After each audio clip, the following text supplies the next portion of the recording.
नमस्कार। स्वागत है आपका स्पिरिचुअल सोल्स में, जहां हम अध्यात्म, रहस्य और आत्मज्ञान की अनोखी यात्राओं पर निकलते हैं। यहां आपको मिलेगी वेदों की गहराई, ग्रंथों का ज्ञान और जीवन को सकारात्मक रूप से बदलने वाली आध्यात्मिक कहानियां। तो चलो कहानी शुरू करते हैं। कुंती महाराज कुंती भोज की पुत्री थीं, जिन्हें राजा ने अपनी संतान के रूप में गोद लिया था। जब वे युवावस्था में थीं, तब महर्षि दुर्वासा उनके महल में पधारे।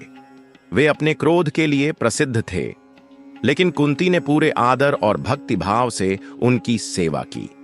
उनकी सेवा से प्रसन्न होकर महर्षि दुर्वासा ने उन्हें एक विशेष मंत्र प्रदान किया, जिसके माध्यम से वे किसी भी देवता का आह्वान कर सकती थीं और उनसे संतान प्राप्त कर सकती थीं।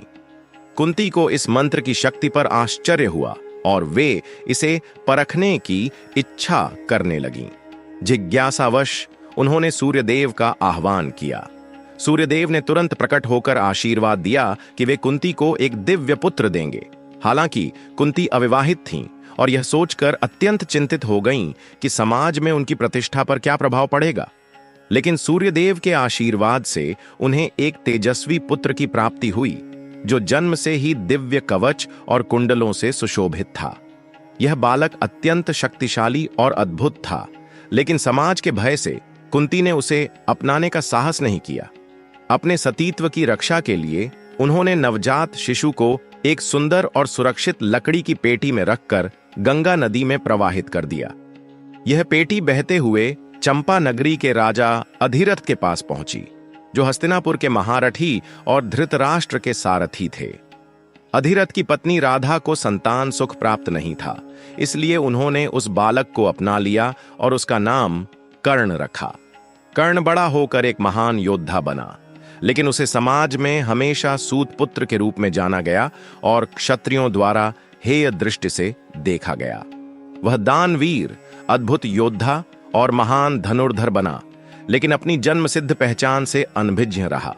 जब महाभारत का युद्ध हुआ, तब कुंती ने उसे अपने पुत्र होने का रहस्य बताया, लेकिन कर्ण ने अपना सारा जीवन दुर्योधन के प्रति मित्रता और कर्तव्य को समर्पित कर दिया था। इसलिए उन्होंने पांडवों के पक्ष में जाने से इनकार कर दिया।